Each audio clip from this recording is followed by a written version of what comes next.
डोकरी भरिसां फुर दौरान मज़ामत ते पीउ ऐं पुट जे क़त्ल वारे वाक़े जो जरगे ज़रिए निबेरो थियो आहे। ॾोह साबित थियण ते चांडिया बिरादरी मथां 50 लख रुपया ॾंड विधो वियो। बुगिया हाउस नई गुड में अॻूणे MPA सरदार हिज़बुल्ला ख़ान बुगियो जी सरपंचीअ हेठि निबेरो थियो आहे, जंहिं में MNA सरदार नज़ीर अहमद बुगियो,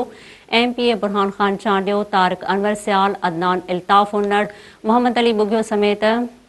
सेड़ा ऐं चांडिया बिरादरीअ जे माण्हुनि वॾे अंग में शिरकत कई आहे। ॿिन्ही धुरियुनि जूं ॻाल्हियूं ॿुधण बाद इल्ज़ाम हेठि आयल चांडिया धुर मथां फुर दौरान मज़ामत ते पीरसन हाफ़िज़ अब्दुल कादिर सेहड़ो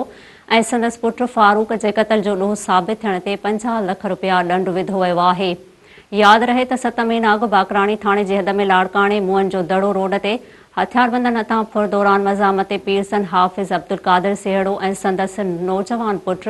फारूक क़त्ल थी विया हुआ। वाक़े बाद बाकराणी पुलिस जी निगरानीअ हेठि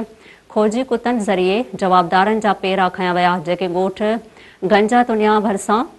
अंबनि जे बाग़ मां लॻा, जितां पुलिस शक जी बुनियाद ते 3 ॼणनि शमन चांडियो, ज़मीर चांडियो ऐं शाहनवाज़ जतोईअ खे गिरफ़्तार करे मथन केस दाख़िल कयो हो।